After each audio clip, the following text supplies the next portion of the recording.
Hi there, welcome to Homekeepers. Oh man, am I glad to be here today. You will be too if you just stay with us all the way through. We've got a wonderful return guest here. Her name is Rosa Clifford, and if you haven't seen her before, you're going to love her. And she's just going to be doing everything with us today. She's even going to be doing some of the cooking.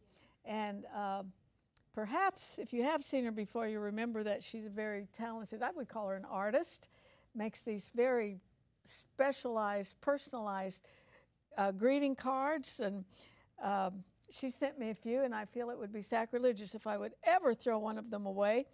And she's been on Martha Stewart's show a couple times and is on her eBay website, so that's rather impressive.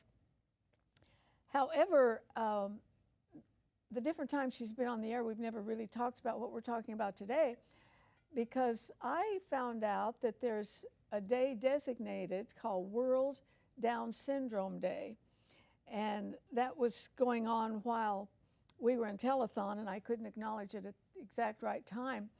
But Rosa has a son with Down syndrome, and I think it'd be good to put a spotlight on this and for you to see how victorious she is in the middle of something that's not easy.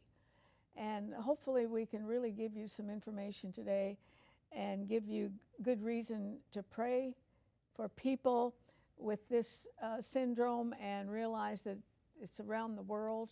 And we are very, very happy to put a light on it, and also the difference in a family with this kind of a situation, a family who serves the Lord and truly loves Jesus and follows after God.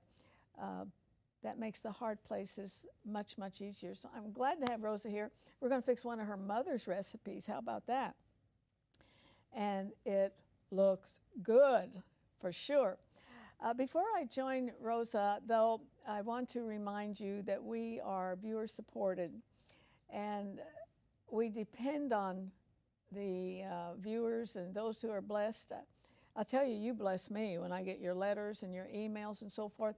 It's just so much bigger than anything we do when you give us your feedback, and how the variety of topics that we bring to this program are a blessing to you, and thank you for that. Appreciate it.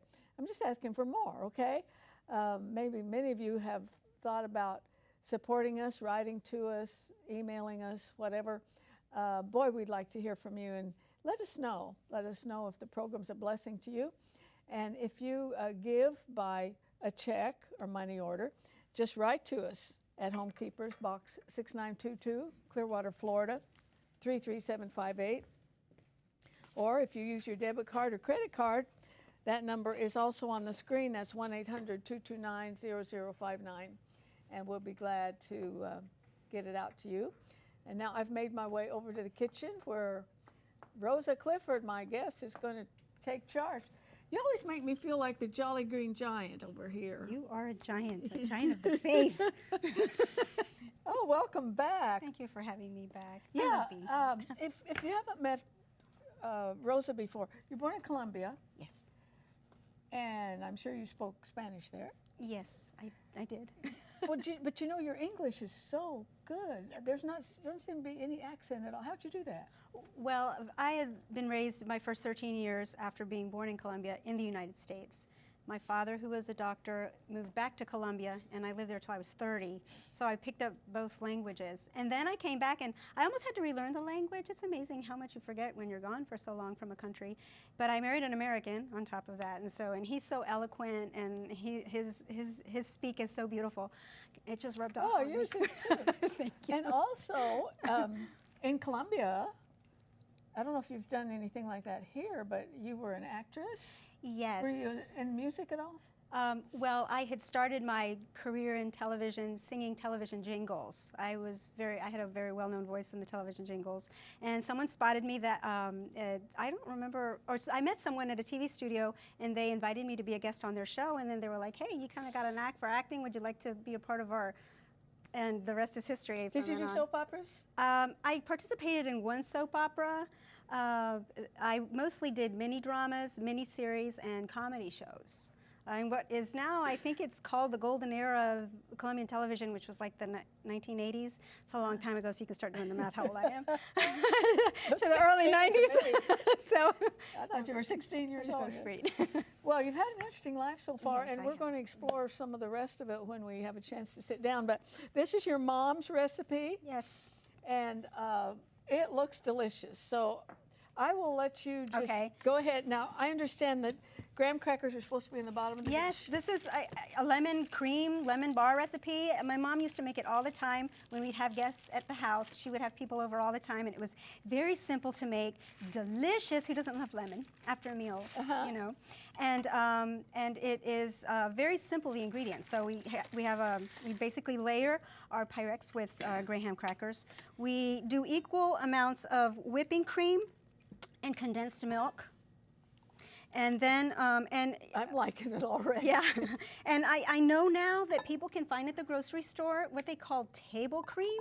So you Yes. could do just 1 can of the table cream and 1 can of the sweet What condensed is milk. table cream? It's- Now, this is made by Nestle's. This is a new thing to me. It's whipping cream, I think. I just don't know why. You don't find it in the refrigerated section of the store, though. I like the Oh, it's in a freshness can, of yeah. the whipping cream. Yeah. And I'm not quite sure why they do that, but yeah.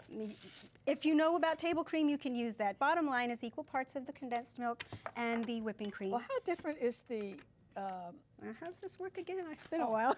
yeah. Here we go. Thank you. Thank you. I'm sorry, what were we saying? How The different overall is? food Yes. in Colombia, are they healthier than we are? Well, it depends on, let me put it this way. I grew up eating what people now call organic.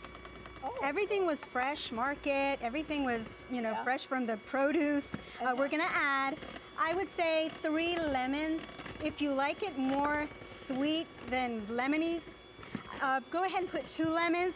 I like to balance it out really nicely, so I put the juice of 3 lemons in this mixture, and we just blend it until it's nicely kind of incorporated.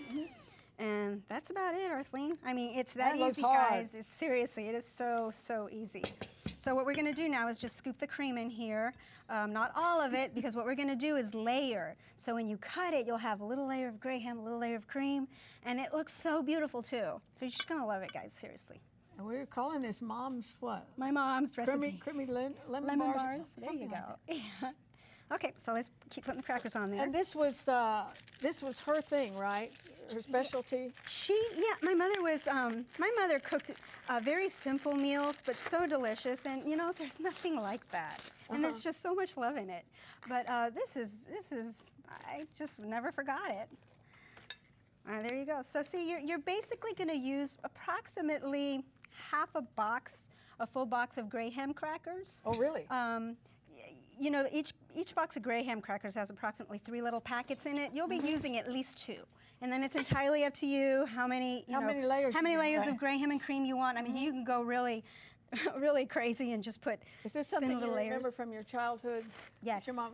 I think Yes. that's true of everyone, that there's some kind of a dish or recipe that Yes. sticks with you. Yeah. My mom was really good at frying chicken, Oh, and she gosh, did must good be chocolate delicious. pies as well. Okay, so I'm putting the last layer on top. You want to end your dessert with the cream mixture on top, because at the end of it, what you want to do is, oh gosh, this is so good. At the end, what you want to do is sprinkle some lemon zest. And so we're just going to sprinkle a little lemon zest. Ooh, that's good with that lemon in it. Oh, that lemon's so good. So fresh. And like I said, you kind of eye it of how much lemon you want. You zest it with lemon on the top. And if you happen to have a spare lime somewhere, guys, just go for it. Go for the color, yeah. Go for the color. Go for the texture of the citrus peel on top of it. And Now, does so this just cut? it just cuts. Now you need to I'll let you do- refrigerate it Yeah, overnight. it's been refrigerated. Yes, you need to refrigerate you it cut it. overnight to make sure that the mixture will soften the graham cookie, and that way you'll wind up with something beautiful like this. Here we go. Okay.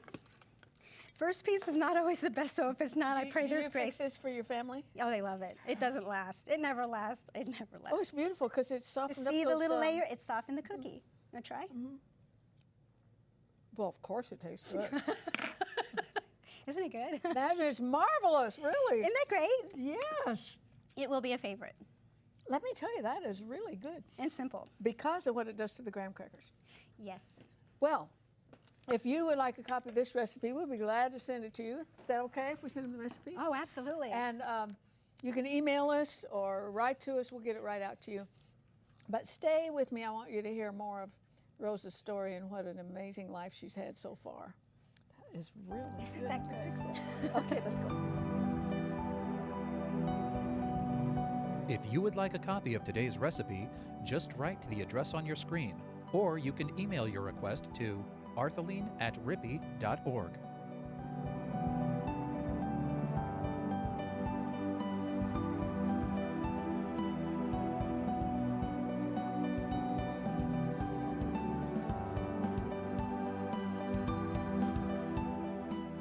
We're laughing because Rosa's feet don't quite touch the floor. Yeah, let everybody know. How tall are you?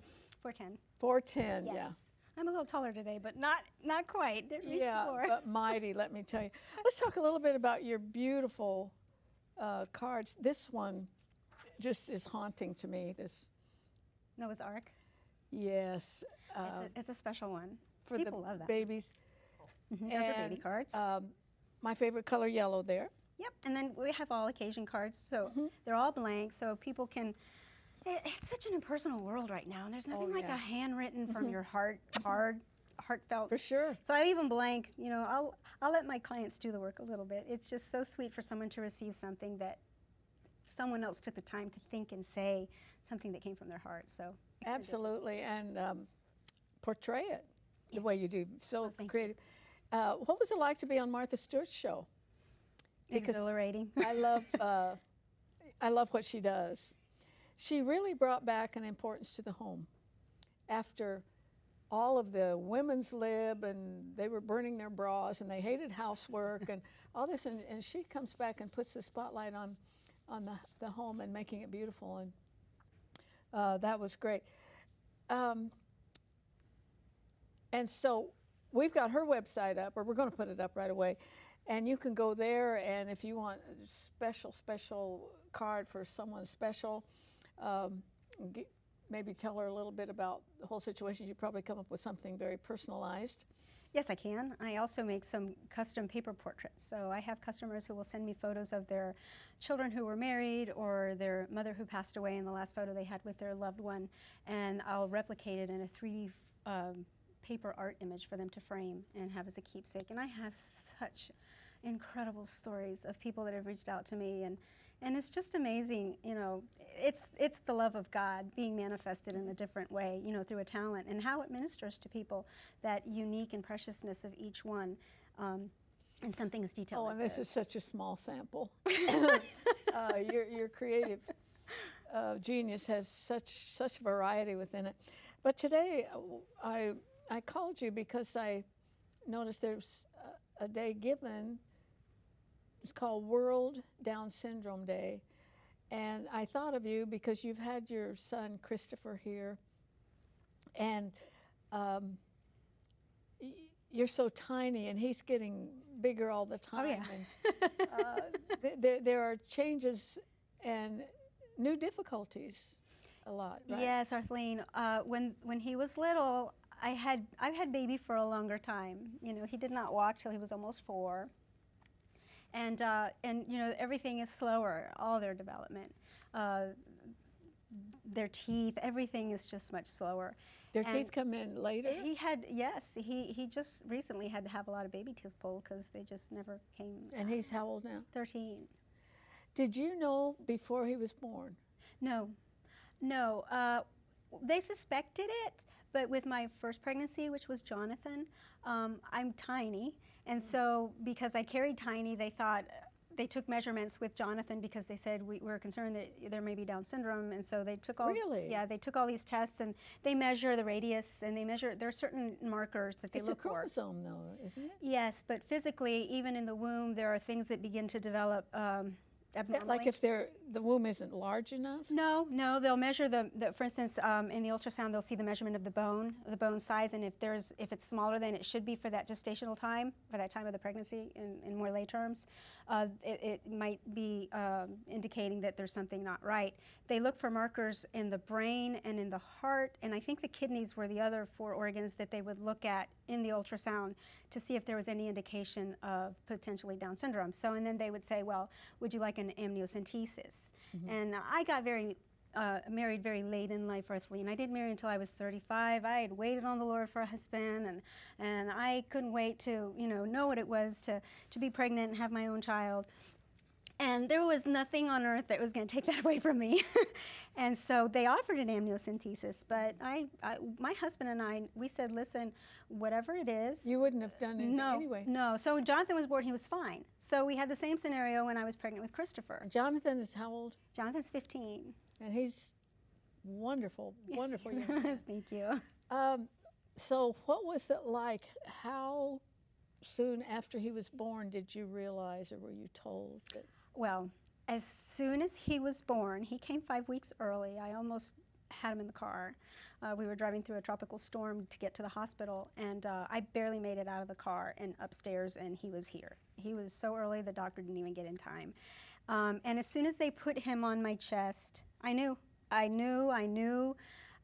had gone to medical school for 6 semesters in Columbia, and we had studied Down syndrome, and I knew what were some of the physical characteristics. And he had come face up, so he was swollen. That's usually not the way babies come, but he had come face up, and he was swollen, and they were thinking, maybe he's just swollen, that his eyes look like that. And I was like, I knew. And they won't say anything. There's this big hush because they want to confirm it through blood tests, which took 4 days. For the karyotype to come back, karyotype is a type of blood test they run to check the chromosomal structure and confirm that, in fact, it is trisomy 21, which is the take on... That's the chromosome. Well, 23 of the chromosomes the woman gives and 23 the father gives to make the 46 chromosomes that form a person. Let's say in marker 21, instead of 2 pairing up, a third one decides to hang out. That's 3 chromosomes where only 2 should be. That's why it's called trisomy 21. Mm-hmm. Does that make sense? Could you describe what it was like when you knew? There was this, in that moment, I think the Lord, He just gave me this overwhelming peace, though there is so much going through your mind at that moment, and you want to hear someone confirm it to you. So that was 3 or 4 days that we didn't know. And I remember, we had to stay in the hospital for a couple of days because Christopher was delicate. There were some things because he was a preemie that they needed to tend to. So I would go see my little 2-year-old, and we were driving in the car one day in between, the hospital and home to see my 2-year-old and my teen. And my husband said, Rosa, we just need to take one day at a time. We just need to trust one day at a time. So as soon as the diagnostic came back, confirmed that it was trisomy 21, I remember I was with a girlfriend of mine, a pastor. She was with me in the NICU, and the doctor came in and she confirmed it. And the first thing that came out of my mouth was, how am I going to teach him? How do I homeschool him? What do I do? I mean, I think sometimes in shock we say the oddest things, but that was the first thing I said. And so obviously you go through this process of dying to the expectation of what you and when you're carrying your child in your womb. Say that again. Dying to the expectation. Yeah. That's great. To what to God, you have a plan behind this, and the plan is so much more than just for Him. I believe God sends these children to the world for humanity. I've said it, I say it all the time. They're the heart tenderizers. They will, you give them an opportunity, they will tenderize a heart. Mm-hmm. They will bring awareness to people of things that they didn't think twice because they took for granted. And that's very humbling, but it's a beautiful way. God says, count your blessings. There's no doubt. We do have some pictures of your family. Okay, so go for it. we'll take a look at this. Sure. There's a picture of, he's just brand new there. He was 4 pounds and 8 ounces there. We finally were able to leave. That was the day we were able to leave the hospital. He had been in the NICU for 10 days. And we were finally able to go home. I had not even been able to take a picture with him because the flash and the stimulation it was too much for him. So that was the first picture I ever had with my newborn. It was 10 days after he was born.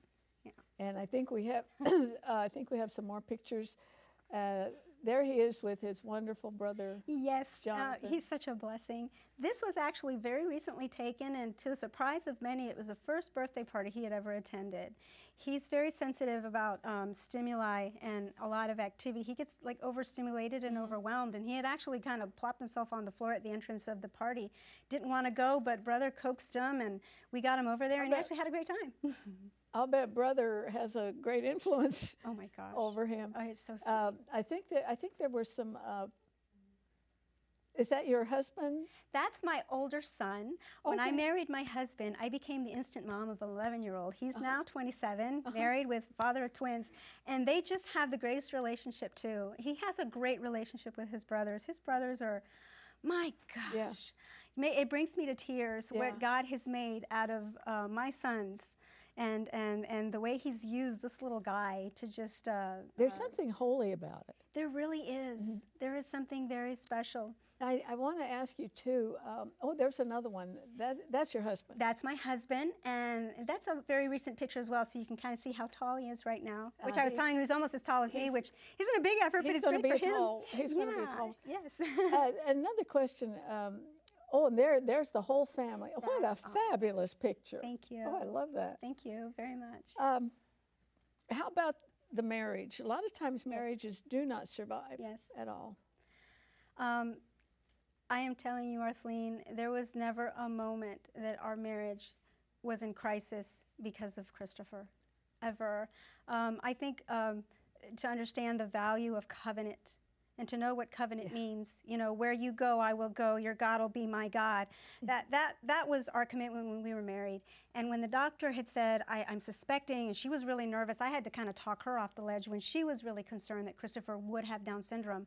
I remember trying to calm her down. I mean, you have this peace of God that genuinely surpasses all understanding. And God will give you that anointing and that grace and that love, and He will equip you with what you need when He brings the situation your way that you were not expecting. And it's a daily thing, and it's just so beautiful how God manifests His love, His mercy, and His grace that way in a family. A lot of people really need to hear that. You know, the grace of God will be there for any situation that comes your way. How far, I know there's a wide span on this. How far can he go educationally? Because some of them, I know of one little girl in this area that she goes to school and she keeps up pretty good. Pretty good, yes. In Down syndrome, it just varies among children. Some children will speak very normally at 3 and 4 ages. I mean, they'll always have a little bit of motor difficulty because their tongues are larger, so they'll need speech therapy and physical therapy and occupational therapy because their body just doesn't work quite the same. But they can be very high functioning and speak very well. And then you can have the other side of the spectrum, like our son, who's very low verbal. But he's very observant, and he's so bright. You wonder sometimes, these children at 13, the other day I was just looking at him going, buddy, what are you thinking? I mean, if you could share what you're feeling, or, you know, the thoughts that... You consider him very bright, but he can't verbalize. He can't verbalize it, but he picks up. He understands, he listens. Is there any kind of therapy that helps that? He goes to speech therapy, and he's doing much better. The improvements that he has made in the past years, for us, are monumental. You know, going from no verbal to 1 word to maybe 2-word sentences, even if it's only been in a span of 13 years, that is so huge. And we celebrate it. And when he says a new word, it's huge. I mean, it's party time. And I know you've told him about Jesus. Is there any response on that? That's a hard one, because I remember a couple years ago I was talking to my pastor, and I said, how do I just know? How do I know that my child is saved? You know, Lord, how much is He understanding? And I know we have a just God, and God is, yeah. and I know that God knows where He's at. God knows more than I do what He understands and what He doesn't grasp. He's very aware of the spiritual things. He knows when we're praying. He's very, He'll behave really well in meetings, in our meetings. He senses the presence of God, and I think He's very sensitive and discerning with other things too. He just can't He tell can't you. voice it, but He's very sensitive about the presence of God with prayer, and He'll amen right behind everybody else. Oh. But I don't think you need to worry about it. I don't think that's what my pastor said. You know, I traveled and spoke in churches for 20 years, almost every weekend, and I remember one specific. I was sitting on the platform, and about the third row, there was a young man with Down syndrome. He was worshiping the Lord, and as I looked at him, I thought, you're in a realm I'm not. There was something so holy about just the atmosphere around him, and he was touching God, and Jesus was always there for the least of these. You know, you hear when people lose their sight that there's another sense that becomes more stronger. I'm trying to find the right word, but you get my idea. I honestly believe the same, because I've observed my boy. Since he can't tell me things, you learn how to read them and how to, you know. And I have witnessed in different occasions, not only that he knows when the presence of God is in a meeting or in just a moment of conversation, that you just feel that God is there ministering. He's sensitive to that, and he's sensitive to what may look like it, but it's not. You know, he'll act out, and you're like, this kid knows more than I do. You know, what's going on? Yeah. Let me look at you. Yeah. But I do believe that, Arthelene. I believe that the Lord does have His way of keeping in touch with these little guys. Well, guys. and you would not even be close to the person you are today so true. without him. Oh, gosh. And you're always joyful every time I've seen you. You're always triumphant. And then sometimes you meet people who have everything, no problems, no physical problems, and they don't have it. They don't have that quality that comes with this kind of a daily, you know, it's forever. great. It's gratefulness. Yeah. You know, and I don't pride. That's the goodness of God, that in this process you become very grateful for every little thing, and then all of a sudden it just becomes a lifestyle, that you're grateful about what you have, what you don't have, what didn't happen, what did happen. You start to look at life very differently and very, very outside yourself. It's And not about you. Very thankfully. Yes. Yes. We are at a time I could talk to you all day long, girl. And maybe sometime come back and talk more about the technical Absolutely. things. It's a big subject, and the whole thing, it's got a wide spectrum, you know, as far as abilities and so forth and potentials, and I'm sure that she can tell us, you know, what potentially might be out there. But we are out of time, so please join me next time, remembering there's no higher calling than that of a homekeeper. God bless you. If you should miss a Homekeepers program, you can catch up by going to www.ctnonline.com. Click on CTN Programs and then on Homekeepers.